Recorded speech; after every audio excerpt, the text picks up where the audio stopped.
Hello, good morning students. देखो, मैंने previous lecture number 17 में इलेक्ट्रिक फील्ड लाइन के बारे में डिस्कशन किया था, तो उसी टॉपिक को मैं थोड़ा और आगे बढ़ाते हुए स्पेशल नोट लेकर आया हूं। इसमें कुछ न्यूमेरिकल्स और बेसिक कॉन्सेप्ट हैं। तो देखो बेटा, एक पॉजिटिव चार्ज ये रखा हुआ है, स्थिर है, तो हम जानते हैं इसका मान क्या है, प्लस क्यू आवेश, ठीक है ना, पॉजिटिव है। तो इससे विद्युत बल रेखाएं हमेशा इससे बाहर की ओर अर्थात अनंत की ओर जाती हुई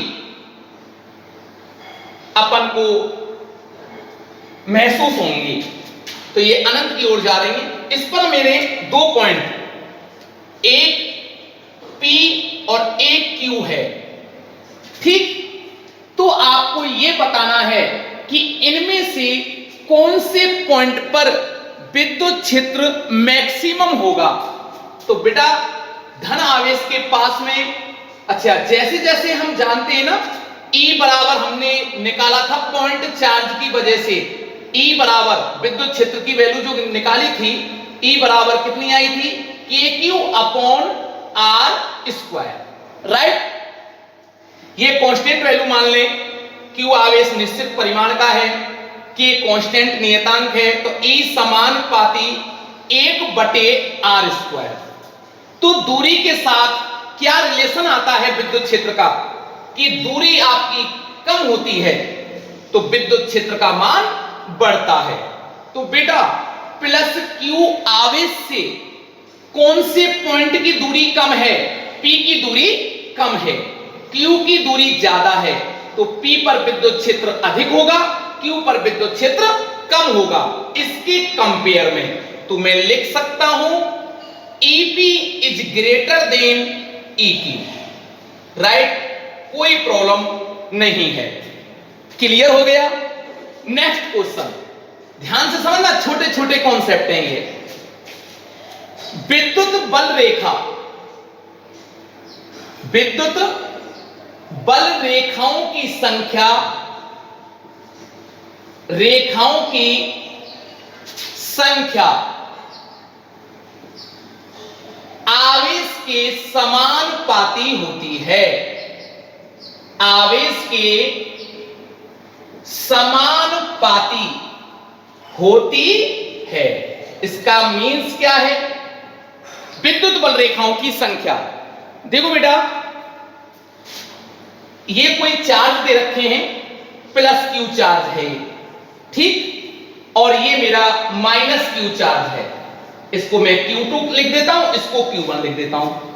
तो हम प्रीवियस लेक्चर में मैंने आपको पढ़ाया था कि धन आवेश से विद्युत बल रेखाएं निकलती हैं, ऋण आवेश पर समाप्त हो जाती हैं, ठीक है ना। तो देखो, जैसे इससे एक विद्युत बल रेखा इस प्रकार निकल रही है, ये निकल रही है इससे, ठीक है ना, ये ध्यान से समझना। और इसमें बेटा ये प्रवेश कर रही है। अब कितनी प्रवेश करेंगी वो आवेश के परिमाण पर निर्भर करता है, कितनी निकल रही है ये भी आवेश के परिमाण पर निर्भर करता है, ध्यान रखना, ठीक। अब देखो, इसमें कितनी विद्युत बल रेखाएं प्रवेश कर रही हैं, तो इसका जो मान निकालें अपन, अभी मैंने लिखाया ना, विद्युत बल रेखाओं की संख्या आवेश के समानुपाती होती है। बेटा, Q1 बटे Q2 इक्वल टू, Q1 कैसा पॉजिटिव चार्ज है, कितनी निकल रही है, 1 2 3 4 5 6, मैं लिख सकता हूं 6 अपॉन कितनी प्रवेश कर रही है, 1 2 3 4 5 6 7 और 7, और किसका साइन आ जाएगा, माइनस, ये माइनस है, ठीक है ना बेटा। तो ये इसका आंसर हो गया, राइट, कोई प्रॉब्लम नहीं। एक और थर्ड में एग्जांपल और कराता हूं बेटा, बिल्कुल क्लियर हो जाने चाहिए सारे कॉन्सेप्ट आपके। ये दोनों पॉजिटिव चार्ज है, Q1 और Q2, राइट। इसमें से भी देखो, ये दोनों पॉजिटिव हैं, इससे बाहर निकल रही हैं, इससे भी बाहर निकल रही हैं।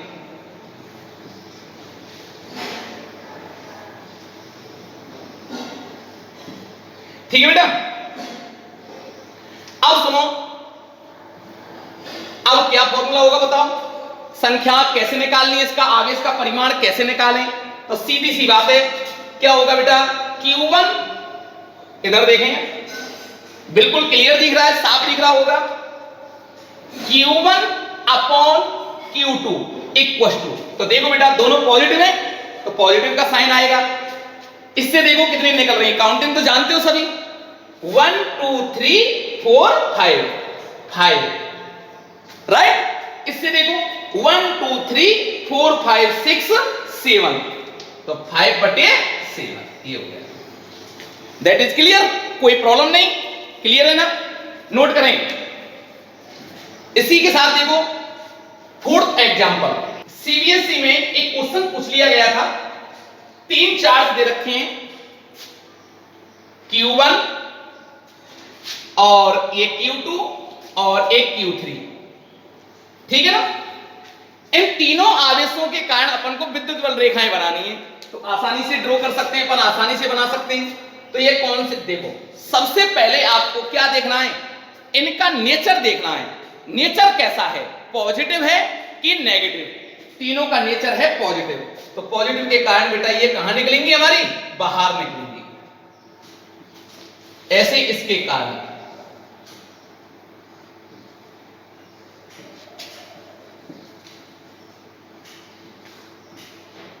ठीक, ऐसे इसी के कारण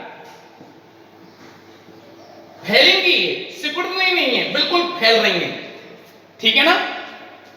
इस प्रकार से तीनों आवेशों के कारण हम विद्युत बल, देखो एक्चुअली क्या है, दो आवेशों के कारण तो हम विद्युत बल रेखा बना चुके हैं, ठीक है ना।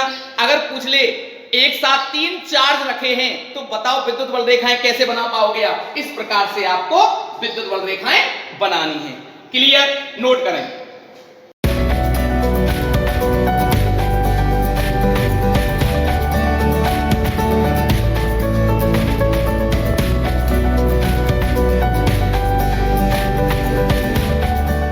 हाँ देखें, स्पेशल नोट 2, ध्यान से समझना, यदि एक आवेशित कण को विद्युत क्षेत्र में छोड़ दिया जाए, ठीक है ना, अब विद्युत क्षेत्र है, विद्युत क्षेत्र में उसको छोड़ दिया, तो यह आवश्यक नहीं है कि वह विद्युत बल रेखाओं का अनुसरण करे।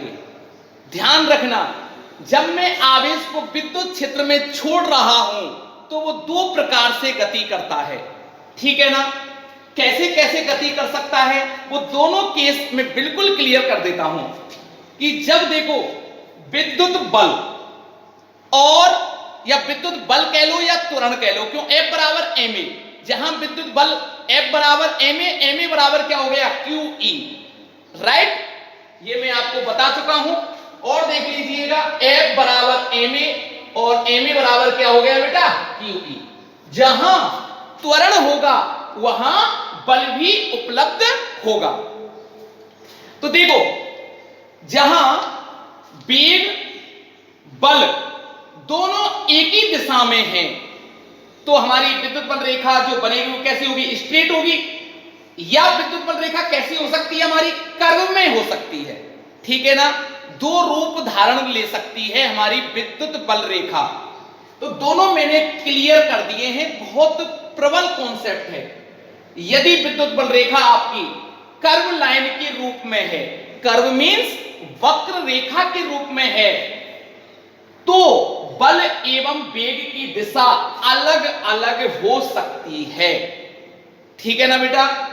दूसरी बात, और जब अलग अलग होगी, देखो जैसे ये पॉजिटिव चार्ज, ये नेगेटिव चार्ज, पॉजिटिव से निकलती है, नेगेटिव पर प्रवेश करती है, तो एकांक धनावेश जिस काल्पनिक पथ का अनुसरण करते हुए गति करता है उसे क्या कहते हैं, विद्युत बल रेखाएं।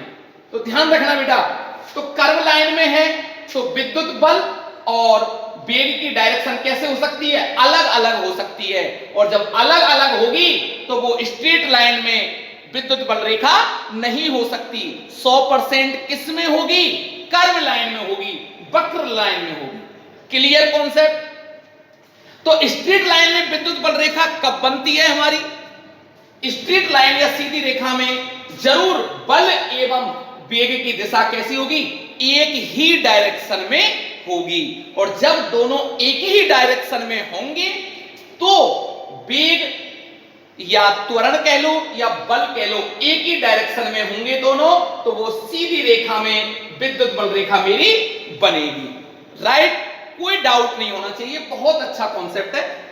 एक बात और, तीसरा नोट, आवेश के कारण विद्युत बल रेखाएं कभी भी बंद लूप नहीं बनाती हैं, ठीक है ना। मैं आगे इलेक्ट्रोमैग्नेटिज्म जब पढ़ाऊंगा वहां पर मैं चुंबकीय बल रेखाएं पढ़ाऊंगा आपको, वो बंद लूप बनाती हैं। और ये कैसा बनाती हैं, खुला लूप, क्योंकि चुंबक एकल ध्रुव के रूप में उसका अस्तित्व संभव नहीं है। हमेशा जो चुंबक के दोनों ध्रुव है ना, आपने सुन रखे हो, उत्तरी ध्रुव और दक्षिणी ध्रुव, दोनों ध्रुव हमेशा पेयर में होते हैं, जोड़े में होते हैं, अकेला ध्रुव संभव नहीं है। लेकिन आवेश एकल संभव है, इसलिए आवेश के द्वारा बनी हुई बल रेखाएं हमेशा खुला पथ बनाती हैं, ठीक है ना, बंद पथ नहीं बनाती, अर्थात लूप नहीं बनाती।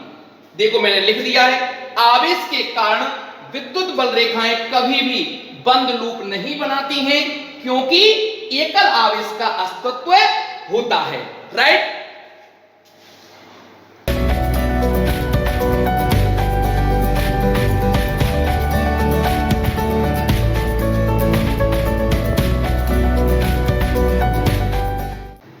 हाँ देखो, स्पेशल नोट 4 बहुत शानदार है। स्थिर वैद्युतिकी में साम्य अवस्था में विद्युत बल रेखाएं हमेशा चालक की सतह के लंबवत होती हैं, ठीक है ना। क्यों होती हैं, विद लॉजिक के साथ देखें। लंबवत घटक आवेश को गति नहीं करने देता है, ठीक है ना।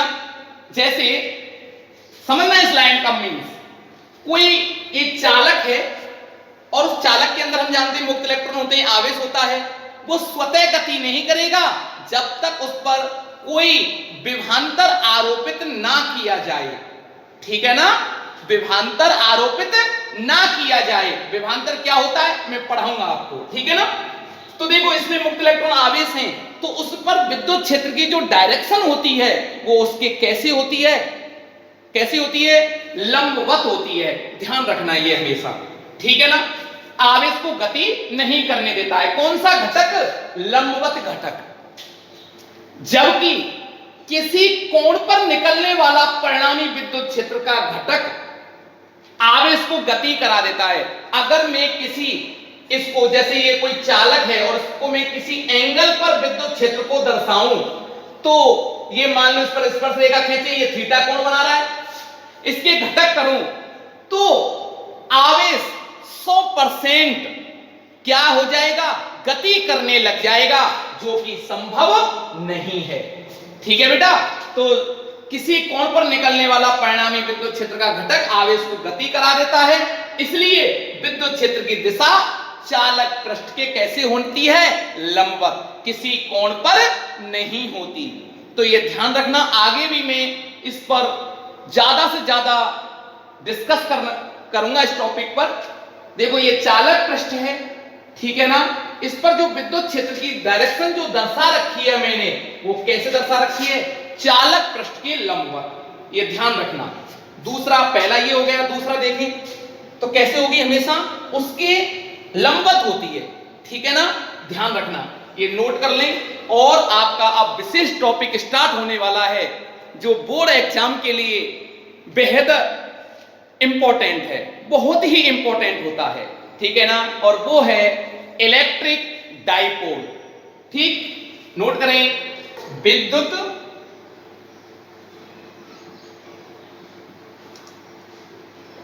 द्विध्रुव, ध्यान से समझें, बहुत इंटरेस्टेड टॉपिक है और बेहद इंपॉर्टेंट भी है। विद्युत द्विध्रुव, इलेक्ट्रिक डाइपोल। तो देखें बेटा, सबसे पहले आप इस टॉपिक के नाम को जरा गौर से देखें, विद्युत द्विध्रुव। विद्युत किससे बनती है? आवेशों से। ये तो हम पढ़ा चुके हैं आपको। द्विध्रुव, जाके दो ध्रुव हो। कौन कौन से आवेश में कौन कौन से कितने प्रकार के आवेश होते हैं? दो प्रकार के, पॉजिटिव और नेगेटिव, राइट। उसी युग्म को अपन विद्युत द्विध्रुव कहते हैं। अब थोड़ा सा इसको और सिंप्लीफाई करें, ढंग से समझें। बेटा विद्युत द्विध्रुव के बारे में अपन चर्चा करें तो ये जो है टॉपिक परिमाण में कैसे होने चाहिए बेटा? समान। तो देखो मैं क्या डेफिनेशन लिख रहा हूं, हाँ देखें, विद्युत द्विध्रुव की डेफिनेशन लिख दी। परिमाण में समान एवं प्रकृति में विपरीत आवेशों का ऐसा युग्म, ऐसा पेयर जो अति अल्प दूरी पर उपस्थित हो, ऐसे युग्म को मैं क्या कहता हूं? Electric dipole. बेटा जरा इसको और ढंग से समझें कि देखो, जैसे आप खूब जानते हो अणु हमारे दो प्रकार के होते हैं। एक तो होता है बेटा ध्रुवीय अणु और एक होते हैं हमारे अध्रुवीय अणु, राइट। ध्रुवीय अणु जैसे होते हैं, ध्रुवीय अणुओं में धनावेश और ऋणावेशों के जो केंद्र होते हैं वो संपाती होते हैं। कैसे होते हैं? संपाती, मतलब धनावेश और ऋणावेशों का केंद्र एक ही जगह होता है। ऐसे अणु कहलाते हैं ध्रुवीय अणु। हालांकि मैं डिटेल से आगे पढ़ाऊंगा भी, ठीक। जैसे example for example H2N2O2, right. अब इनका जब धनावेश और ऋणावेशों का केंद्र समान होगा, एक जगह होगा, तो बेटा दूरी तो बिल्कुल जीरो हो जाएगी, और जीरो जो दूरी जीरो हो जाएगी तो उसका द्विध्रुव आघूर्ण क्या हो जाएगा? जीरो हो जाएगा, राइट। तो अध्रुवीय अणु कैसे कहते हैं? जिनके धनावेश और ऋणावेशों के केंद्र, जिनके धनावेश और ऋणावेशों के केंद्र अलग अलग होते हैं, संपाती नहीं होते, ऐसे अणु कौन से अणु कहलाते हैं?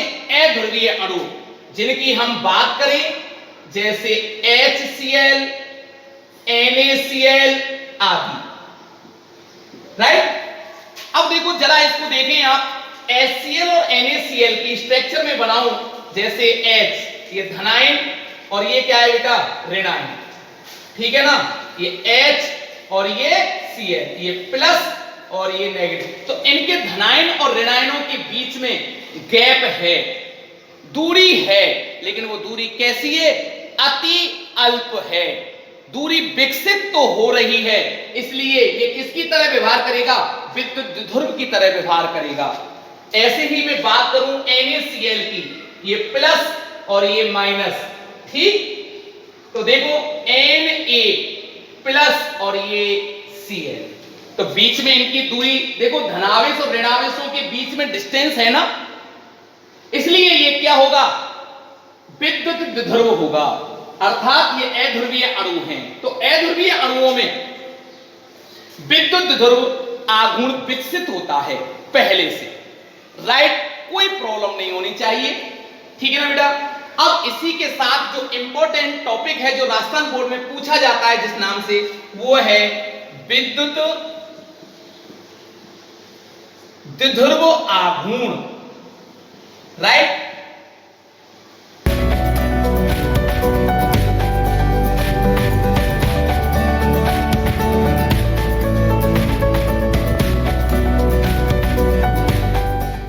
इलेक्ट्रिक डाइपोल मूवमेंट, तो ये क्या है बेटा? तो देखो इनमें से किसी एक आवेश का परिमाण लेना होता है, तो डेफिनेशन को कैसे लिखोगे आप? विद्युत द्विध्रुव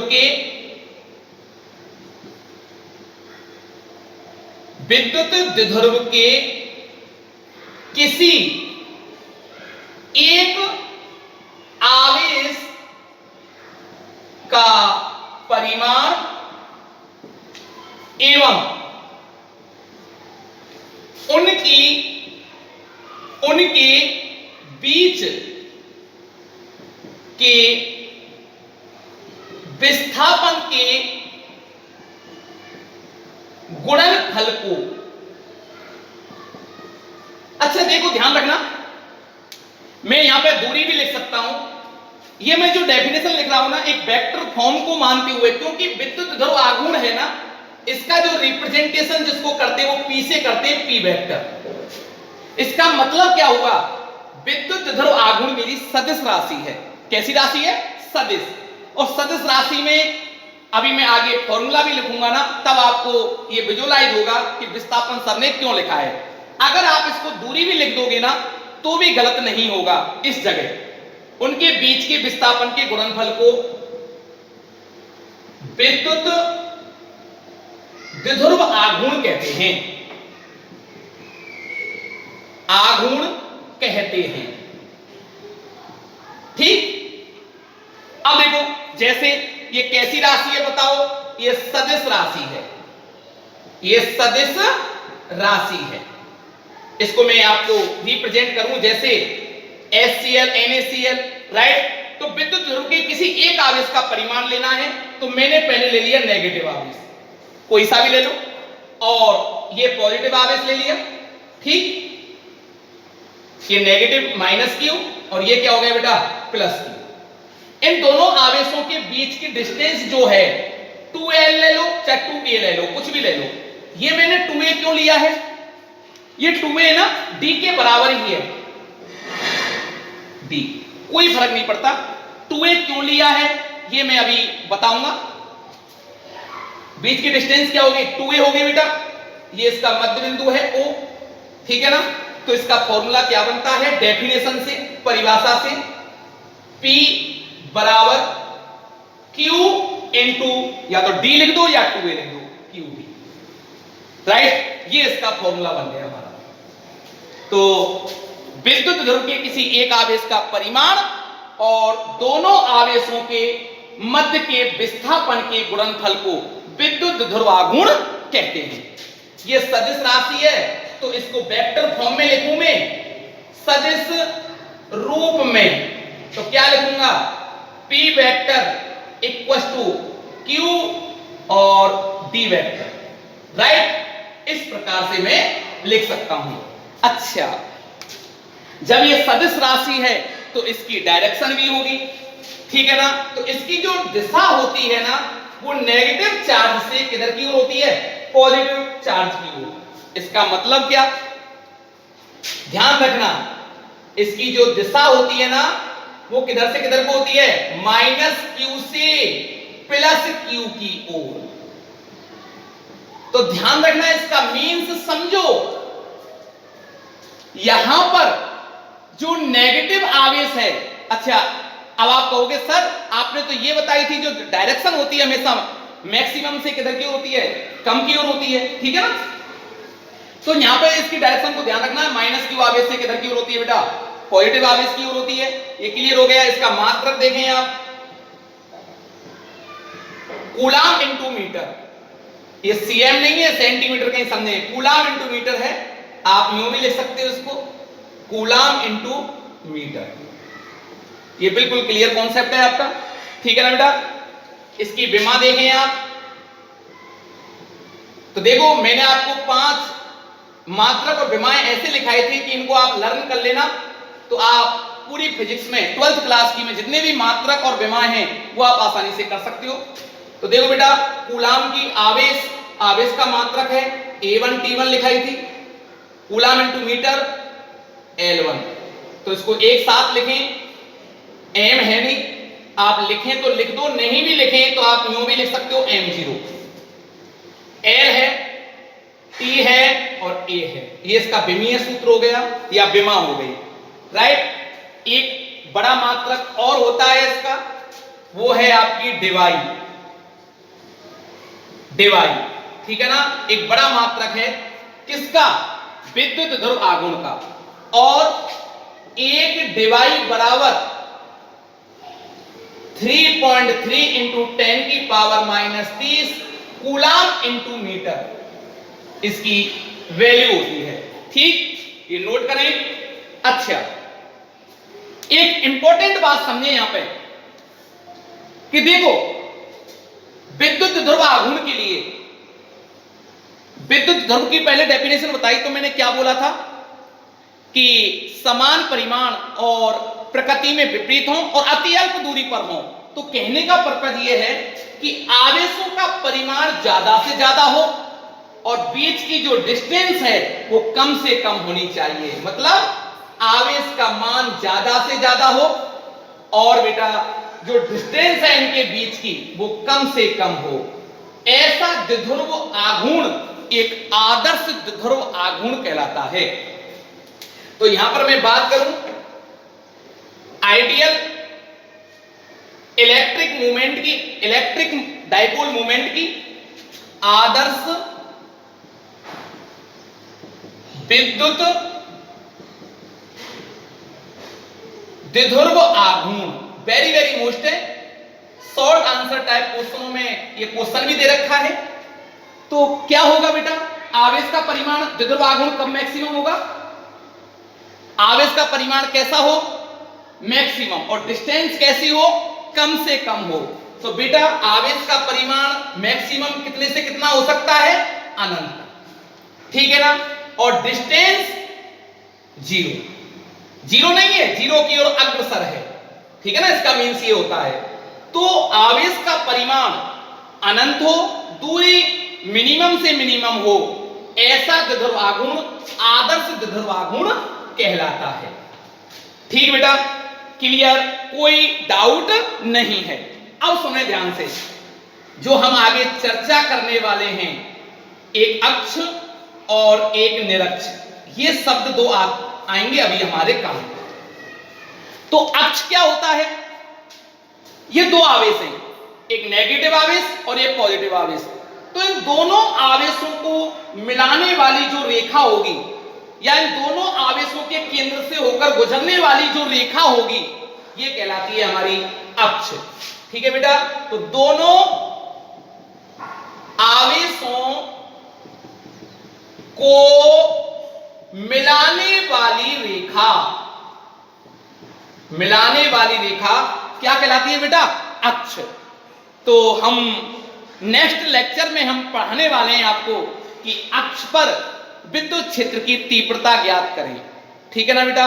और दूसरा पॉइंट होगा निरक्ष पर। तो निरक्ष क्या होती है, दोनों आवेश दिख रहे ना, इन दोनों आवेशों के मध्य में पॉइंट क्या है, ओ है कि नहीं, इन मध्य पॉइंट के लंबवत जो रेखा गुजरेगी ये वाली, ये क्या कहलाएगी, मेरी निरक्ष रेखा कहलाएगी। और ये कौन सी रेखा थी, अक्ष, तो ये निरक्ष रेखा कहलाएगी। क्या होगी डेफिनेशन, दोनों आवेशों को मिलाने वाली रेखा के मध्य बिंदु से होकर गुजरने वाला जो अक्ष होता है वो निरक्ष कहलाता है। ठीक है, क्लियर, कोई डाउट नहीं होना चाहिए बेटा। अब हम कल, आज के लिए इतना ही, कल जो लेक्चर होगा हमारा 19, उन पर बेहद ही इंपॉर्टेंट टॉपिक है। एक तो पढ़ाएंगे हम अक्ष पर विद्युत क्षेत्र की तीव्रता का मान निकलवाना, और एक पढ़ाएंगे आपको निरक्ष पर विद्युत क्षेत्र की तीव्रता का मान निकलवाना। तो आप हमारे साथ लगातार बने रहें। धन्यवाद।